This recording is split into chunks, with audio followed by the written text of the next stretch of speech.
जब कभी भी हज का सीजन शुरू हो जाता तो क्या करते, कई मसलक वाले, कई मस्जिद कमेटी वाले अपने अपने मस्जिदों में, अपने अपने मसलकों में उन तमाम लोगों को जमा करते जो लोग हज को जाने वाले हैं, और हज तरबियती वर्कशॉप रखा जाता है। लेकिन फिर सवाल यही है, हर साल हज तरबियती वर्कशॉप्स तो आप सुनते हैं, देखते भी है, क्या कभी आपने सुना निकाह वर्कशॉप किसी मस्जिद में या किसी मसलक में?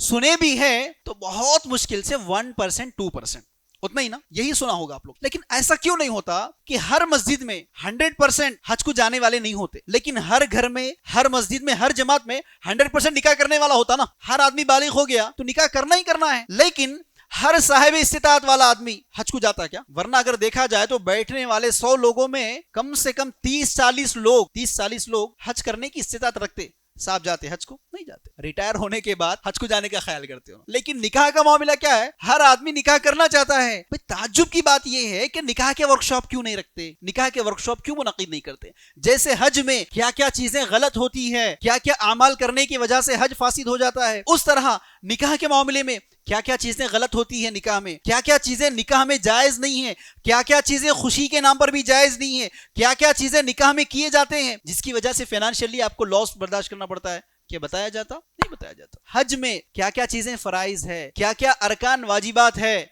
बताया जाता है। क्या निकाह में बताया जाता? क्या क्या चीजें करना है, क्या क्या चीजें आपके लिए वाजिब है, दूर दूर तक नहीं बता दिया जाता। जबकि हज अगर किसी ने गलत कर लिया और एक साल नेक्स्ट ईयर जाकर हज करके आ सकता है वो, लेकिन किसी ने आज निकाह कर ली, बाद में पता चला कि यार मैंने निकाह गलत कर दी, इतना खर्चा नहीं करना चाहिए था, नेक्स्ट चांस है उसको निकाह करने का? है कोई चांस दोबारा? कोई चांस नहीं। नंबर 2, अगर किसी ने हज कर लिया लेकिन गलत हज हो गया, हार्डली 2-3 लाख का लॉस होगा उसके लिए। लेकिन अगर किसी ने निकाह कर दी, बाद में अफसोस हुआ इतना खर्चा नहीं करना चाहिए, कम से कम 10 लाख का लॉस, 5 साल मजीद उसको पीछे चले जाना पड़ता है। नहीं देख रहे आप? क्या वापस आता वो पैसा, उसका बिका हुआ फ्लैट वापस आता है? कितने घरों में नहीं सुनते आज, फलाने जगह एक प्लॉट था हमारा, आज होता तो 1 करोड़ की वैल्यू होती थी उसकी, लेकिन बड़ी आपा की शादी में बेच दिए।